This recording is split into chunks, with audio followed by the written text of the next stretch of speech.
será realizada no dia 2 de março, às 20 horas, feito pela Dona Maria de Fátima Miranda, Eduardo Araújo e convidados. Será feito no Facebook, tá? No CEFIFEC, né? Que é virtual da Fé, Esperança e Caridade. Aqui na nossa casa nós também temos algumas atividades de estudo. Nas quintas-feiras o estudo do Livro dos Espíritos, às 19 horas. Aos sábados, além da evangelização da infância, às 9 horas, nós também temos o EJA, às 10h45. E nas terças-feiras nós temos o EJA, às 19 horas. Nos primeiros e terceiros sábados nós temos encontro de estudo com a mocidade, às 9 horas da manhã. Todos estão convidados para comparecer qualquer um desses dias. Tá? Na próxima semana, no próximo sábado, nós teremos o tema feito por Jane Dias, Velhos e Moços. Será no sábado também, às 9 horas. Nós vamos todos agora fazer a leitura da página Fonte Viva. Fonte Viva, quarto livro da coleção, interpretação dos textos evangélicos, ditados pelo Espírito Francisco Cândido Xavier. Lição número 16. Não te perturbes. Não te perturbes. É um mandamento que era para a vida, achei eu que me era para a morte. Paulo, Romanos 7:10. Se perguntássemos ao grão de trigo que opinião alimenta acerca do moinho, naturalmente responderia que dentro dele encontra a casa de tortura em que se aflige e sofre. No entanto, é de lá que ele se ausenta, aprimorado para a glória do pão, na subsistência do mundo. Se indagássemos da madeira, com respeito ao serrote, informaria que nele identifica o algoz em todos os momentos, a dilacerar-lhe as entranhas. Todavia, sob o patrocínio do suposto verdugo, faz-se delicado e útil para servir em atividades sempre mais nobres. Se consultarmos a pedra com alusão ao buril, certo esclarecerá que descobriu nele o detestável perseguidor de sua tranquilidade. A feri-la, desapiedado, dia-noite. Entretanto, é dos golpes dele que se eleva aos tesouros terrestres, aperfeiçoada e brilhante. Assim a alma, assim a luta. Peçamos o parecer do homem quanto à carne, e pronunciará talvez impropriedades mil. Ouçamo-lo sobre a dor e restringiremos velhos disparates verbais. Solicitemos-lhes que se externem com a referência à dificuldade e derramará fel e pranto. Contudo, é imperioso reconhecer que do corpo disciplinado do sofrimento purificador e do obstáculo auspiciante, o espírito ressurge sempre mais aformoseado, mais robusto e mais esclarecido para a imortalidade. Não te perturbe, pois, diante da luta, e observa. O que te parece derrota, muitas vezes é vitória, e o que se te afigura em favor de tua morte é contribuição para o teu engrandecimento na vida eterna.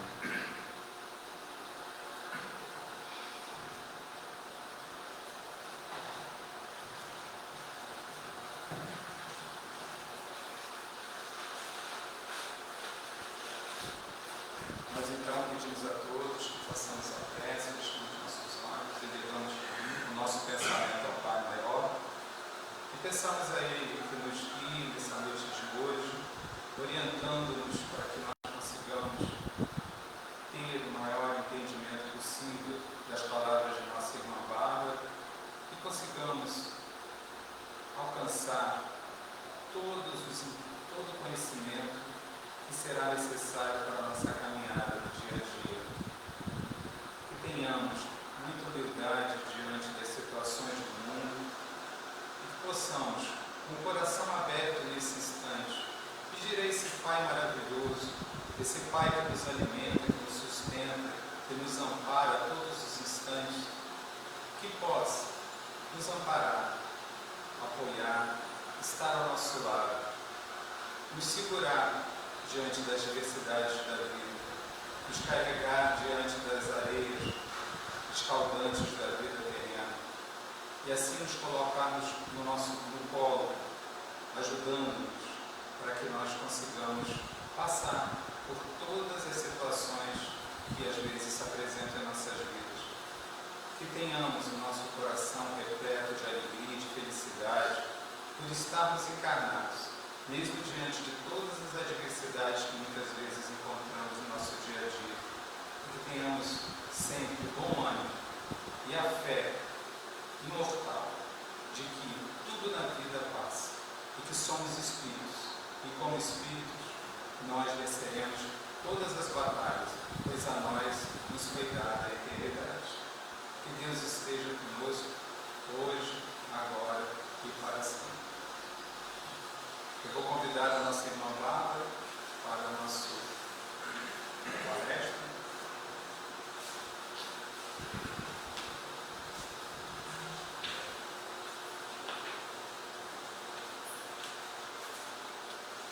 Boa noite a todos.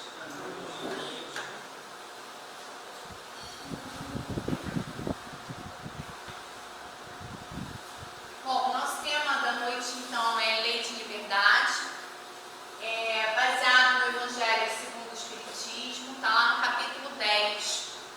E aí, quando eu comecei a fazer o estudo desse capítulo, eu pensei, será que eu falo toda a parte doutrinária, que é dividida em vários outros capítulos, tem várias outras leis, que na minha cabeça funciona assim, parece que tem que ir desencadeando, sabe?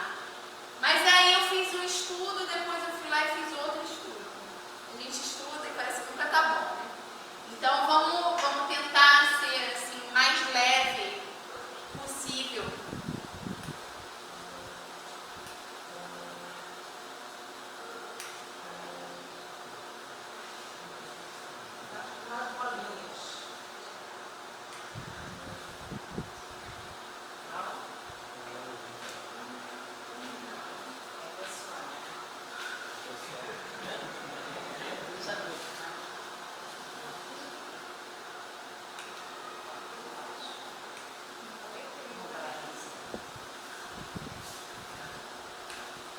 Então vamos lá. A gente vai começar a falar sobre a liberdade natural. Quem não quer ser livre? Eu me recordo quando eu era adolescente que eu achava que eu tinha que fazer logo 18 anos. Que eu ia dormir com 17, acordar com 18, eu ia ter uma liberdade. Meu pai e minha mãe me deixavam fazer determinadas coisas, e aí eles não iam mais mandar em mim, eu já teria toda a minha independência. Então eu acreditava que liberdade era chegar aos 18. E aí eu dormi com 17, acordei igualzinha, a diferença é que eu acordei um pouco mais velha, mas ainda dependendo de pai e mãe, um monte de coisa, A gente não consegue a independência nem a liberdade assim. Mas a gente está sempre almejando isso. Aí a gente começa a trabalhar, a gente estuda, a gente está sempre querendo, almejando uma determinada liberdade. Ou é uma liberdade financeira, ou é uma liberdade de casa, ou é uma liberdade de vir. A gente está... o ser humano, ele almeja por essa liberdade. E aí tem ali, o que é liberdade? Estado de pessoa livre, isenta de restrição externa ou coação física ou moral. Poder de exercer livremente sua vontade, condição do ser que não vive em cativeiro, independência e autonomia. Então, de uma forma ou outra, a gente está sempre tentando buscar. Mas será que a gente pode um dia conseguir essa liberdade absoluta? Será que ela realmente existe? Ou será que nós fomos enganados desde que nascemos? E quando a minha mãe falava, quando você crescer, você vai entender. Mãe adora falar isso, Quando você for mãe, você entende. Você não é todo mundo. Será? Aí eu fui lá na questão 614 do Livro dos Espíritos.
primórdios até todos nós virarmos espíritos crísticos. Não vai ocorrer mudança na lei de Deus. Aí na 621, Kardec pergunta: e onde está escrita a lei de Deus? E os espíritos respondem: na consciência. Ou seja, nós já nascemos com a lei de Deus lá na nossa consciência. Nós já sabemos, lá no fundo nós sabemos o que é certo, o que não é certo, porque ela já está intrínseca no ser. Então agora que a gente viu o que é lei natural, que lei natural é a lei de Deus e que ela está na nossa consciência, será que possuímos liberdade absoluta? Será que eu consigo ser livre totalmente? Aí lá na questão 825, que é onde começa o nosso estudo sobre lei de liberdade, Kardec pergunta aos espíritos: haverá no mundo posições em que o homem possa jacatar-se de gozar de absoluta liberdade? E os espíritos respondem: não. Porque todos precisais uns dos outros, assim os pequenos como os grandes. Então ele já acaba com a gente, né? Que história de liberdade absoluta é essa? Claro que não. Claro que não. Não existe liberdade absoluta. E se a gente for olhar na questão 826, que tem ali a citação, ele pergunta: em que condições poderia o homem gozar de absoluta liberdade? Acabaram de falar por Kardec que não tem liberdade absoluta, mas ele não se dá o contexto, ele vai lá e instiga os espíritos. Em que condições poderia o homem gozar de absoluta liberdade? E os espíritos respondem: nas do eremita no deserto. Ou seja, no isolamento, um homem sozinho no deserto, está gozando ali de uma liberdade absoluta. Desde que juntos estejam dois homens, há entre eles direitos recíprocos, que lhes cumpre respeitar. Não mais, portanto, qualquer deles goza de liberdade absoluta. Aí dá para a gente ver, liberdade absoluta é igual, o que está escrito ali do outro lado? Vocês conseguem ver? Isolamento. O homem sozinho lá, o eremita no deserto, estaria isolado. Então, de certa forma, ele teria uma liberdade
há no homem a absoluta liberdade?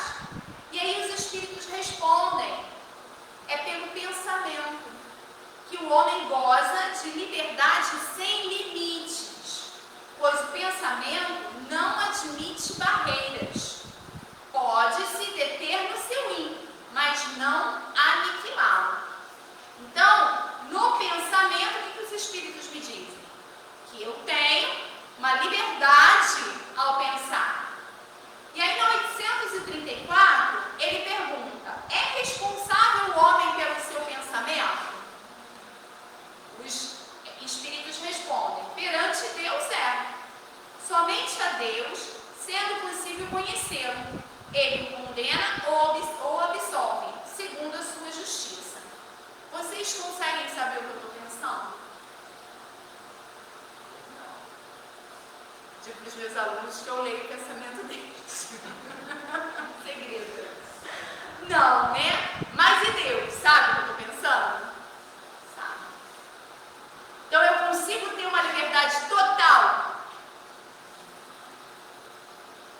E aí Deus vai me absolver ou me julgar diante dos meus pensamentos. Não é isso? Então, pensamento. Através do pensamento, o homem goza de uma liberdade absoluta, sem limites. Pode-se impedir a sua manifestação, mas não aniquilá-la. A gente pensa, uma vez eu estava numa palestra, eu não sei se eu vou falar algo errado, mas era cerca de 80.000 pensamentos por hora que vem à nossa cabeça. Tem pensamento que a gente nem sabe o que pensou, mas veio, foi, voltou. É muito pensamento. Então, botar a mente, né? Tem pessoas que acham que meditar é ficar sem pensar. Aí eu não consigo parar de pensar. Não é isso. Meditar é você estar ali agora. Eu estou aqui agora. Eu não estou aqui na humildade pensando no que eu tenho que fazer em casa. Eu estou aqui na humildade, esse momento eu vou aproveitar. Quando terminar, eu penso que vou fazer lá fora. Porque nós não conseguimos controlar todos os pensamentos que vêm à nossa mente. São muitos. Pensamentos esses que a gente nem se dá conta que pensou. E se a gente for levar para o lado de que tem aqueles espíritos, né, que ficam o tempo inteiro, fala uma coisa, o outro vai falar outra, de um lado tem que nem um anjinho, o diabinho, o tempo inteiro dizendo assim, pensa naquilo. Não, aquilo é melhor. Não, é isso. E aí você fica ali, ó, olha quanto pensamento seu, dos amiguinhos que estão aqui. Então é muito pensamento. Então, nós homens não conseguimos saber o pensamento do outro, mas Deus consegue saber o que nós estamos pensando. E a nossa consciência? É o centro da personalidade e não somente a faculdade de perceber, mas também o sentimento que temos de viver, agir, pensar e querer. Essa colocação foi feita por Leon Denis no livro O Problema do Ser, do Destino e da Dor, no capítulo 21. Então, a consciência é o centro da personalidade. Eu achei isso bem forte, porque cada um de nós tem uma personalidade, né? Quando as crianças, eu olho bebezinho assim, a gente já fica, nossa, tem a personalidade da mãe, do pai, né? Parece com a mãe, parece com o pai, já faz birra, já faz mãe, é tão pequenininho, né? Já vem com aquilo ali no espírito, né? Já está ali. E aí o que Kardec nos traz sobre liberdade de consciência? Questão 835. A liberdade de consciência é uma consequência da liberdade de pensar? Os espíritos respondem, a consciência é um pensamento íntimo, que pertence ao homem, como todos os outros pensamentos. Aí no 836, ele pergunta, o homem tem o direito de opor entraves à liberdade de consciência? Não mais do que a liberdade de pensar, porque somente a Deus pertence o direito de julgar a consciência. Se o homem regula pelas suas leis as relações de homem para homem, Deus, por suas leis naturais, regula as relações do homem com Deus. Então, Deus está sempre ali regulando. A gente não consegue ter essa liberdade absoluta que a gente está tentando, Kardec está tentando tirar dos espíritos.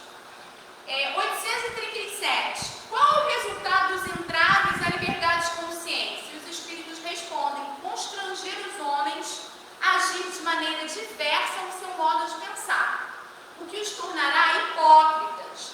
A liberdade de consciência é uma das características da verdadeira civilização e do progresso.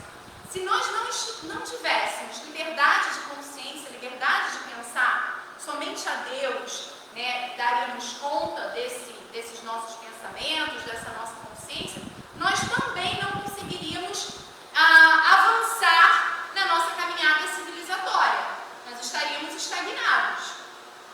É isso que ele veio nos falar. E aí, o homem tem direito de opor entraves à liberdade de consciência, como eu falei, de outra pessoa, outra sociedade, outras crenças, não mais do que a liberdade de pensar, porque somente a Deus pertence o direito de julgar a consciência. Então, somente a Deus, Ele conhece os nossos pensamentos, Ele que conhece a nossa consciência, somente a Ele vai caber nos julgar ou nos absolver.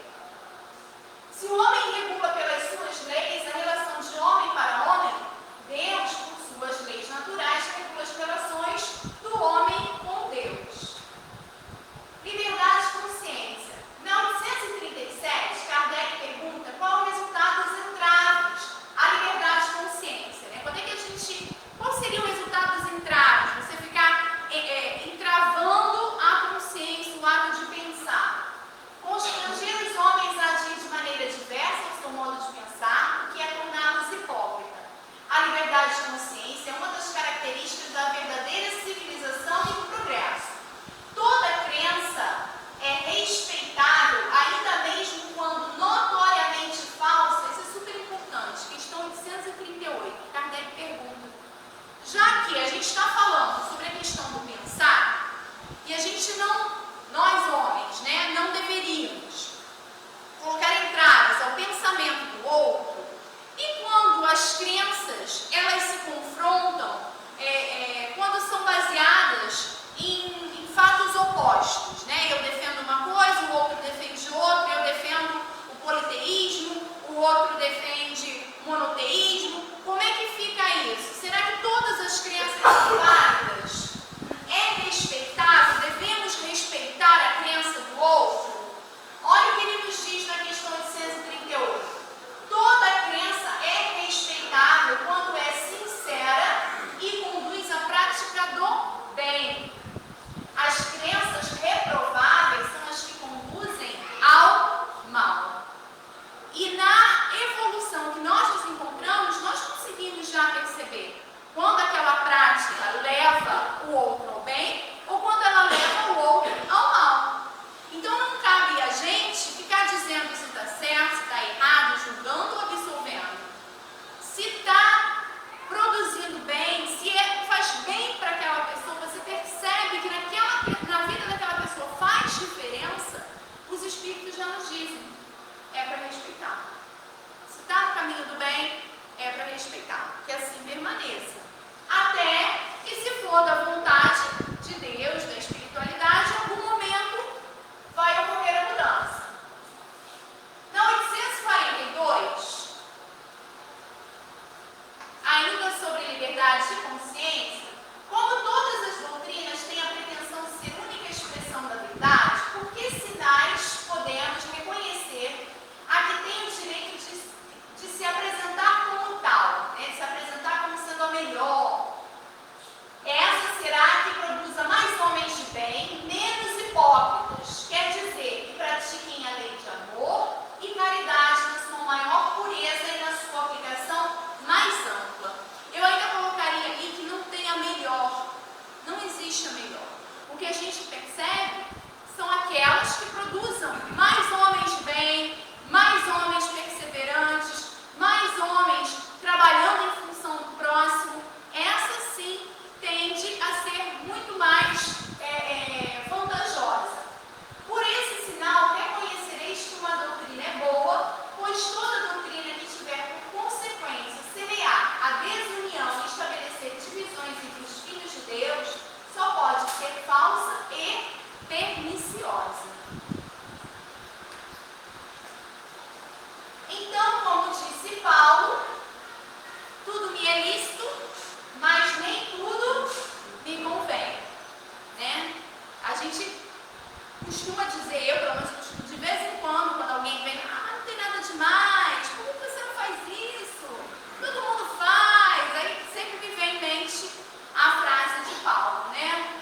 Tudo me é lícito é legal, pode ser feito, mas nem tudo me convém a fazer. Portanto, enquanto a liberdade de pensar é limitada, a liberdade de consciência sofre restrições conforme o nível evolutivo do espírito. À medida que os espíritos evoluem, a consciência do bem e do mal está mais bem definida neles.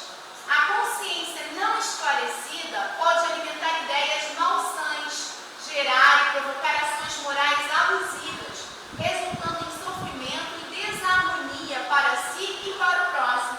Olha a figura ali da moça. Tem um anjinho e um diabinho, né? Ora um fala, ora o outro fala. O que vai me levar a perceber e verificar se eu estou indo pelo caminho do bem ou não? É o estudo, é a perseverança, é isso que vai fazer com que eu possa ter julgamentos precisos sobre o que eu estou ouvindo. Livre-arbítrio e responsabilidade. Então agora a lei de liberdade, ela vem nos falar do livre-arbítrio. Todos nós espíritas ouvimos muito falar em livre-arbítrio, né? Porque tem livre-arbítrio. Você pode escolher fazer ou não. Ninguém é arrastado a fazer determinada coisa ruim. Ninguém é levado a matar. Ninguém nasce com aquela determinação de virar um assassino. Mas tem livre-arbítrio. Em algum momento, você pode escolher fazer ou não. É exatamente isso que a gente vai falar agora. Então, Rodolfo Carigares, lá no livro As Leis Morais, ele foi com espíritas já desencarnados. Ele diz pra gente que o livre-arbítrio é a faculdade que tem o indivíduo de determinar a sua própria conduta. Lembrando que o livre-arbítrio ele está associado diretamente com a responsabilidade. Nós somos responsáveis por todos os atos que cometemos. Não dá para fazer uma burrada e jogar a culpa no livre-arbítrio. Foi o livre-arbítrio. Não, nós somos responsáveis. Nós temos ali do pensamento, a consciência. Então, a questão do livre-arbítrio ela está associada à responsabilidade. E a gente vai ver num gráfico que o tamanho é igualzinho. Então, livre-arbítrio, lá na questão 843, Kardec pergunta: o homem tem livre-arbítrio dos seus atos? E aí os espíritos respondem: o homem tem a liberdade de pensar e de agir. Sem o livre-arbítrio, o homem seria uma máquina, um robô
se nós pararmos para pensar, nós conhecemos algumas pessoas que mesmo diante de muitas dificuldades, andavam quilômetros a pé para chegar à escola, às vezes só faziam uma refeição ao dia, de vez em quando a gente vê até reportagem mostrando pessoas que vencem na vida, mas que podiam ter escolhido o outro lado. Então esse exemplo que eu estou citando é para demonstrar exatamente o que a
os acontecimentos da vida, quer dizer que todos os acontecimentos são pré-determinados?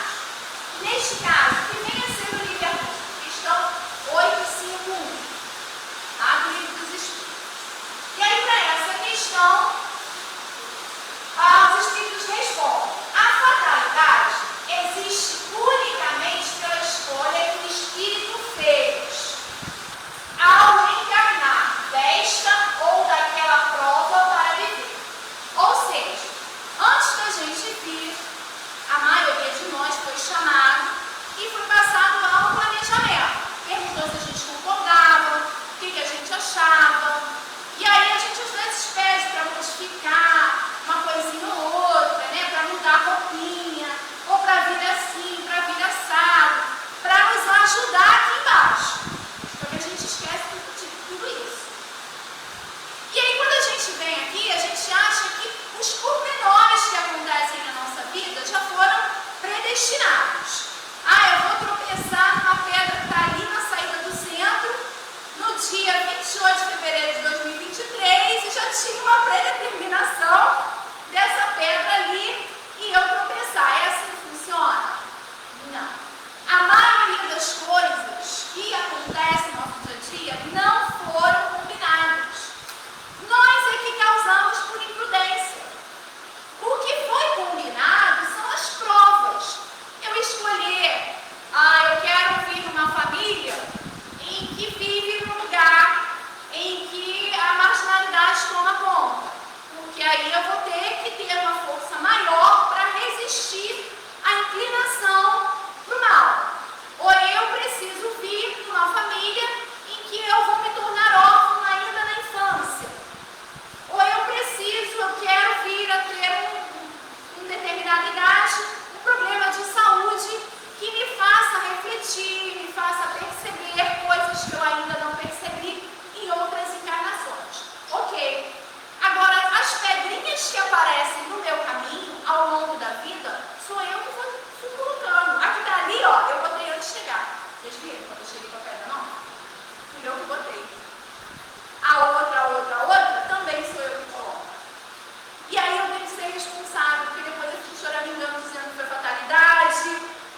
espíritos contribuem algumas vezes para isso, podemos sempre nos subtrair a ela, repelindo as ideias mais que nos foram sugeridas.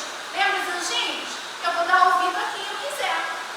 Mas é mais fácil, meu amor, minha autoestima, né? Eu julgo, jogo lá e digo que é problema do destino, fatalidade, né? A questão do orgulho aí não me permite. E na 853, Kardec pergunta: certas pessoas escapam um perigo mortal para cair em outro,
consigamos aqui sair aprendendo e refletindo sobre isso, né? Sobre nossa liberdade, o que nós podemos e o que nós não podemos fazer no nosso cotidiano. E o que nós fazemos às vezes é como atingimos os outros, né? Sobre isso. Então,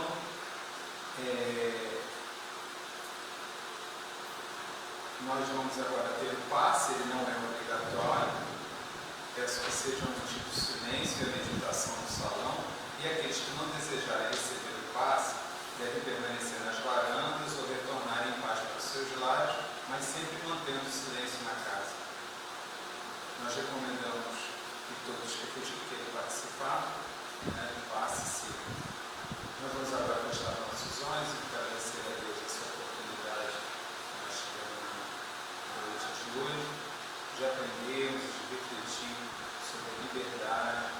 Que Deus possa nos auxiliar sempre no nosso livre-arbítrio, nos dando a orientação devida para que sigamos sempre do caminho que é correto, que é justo, do caminho da honra, do caminho do direito e do dever diante de nossas vidas. Que nós possamos sempre estarmos unidos, mas conscientes de que nós todos temos um livre-arbítrio, nós temos, acima de tudo, muita responsabilidade conosco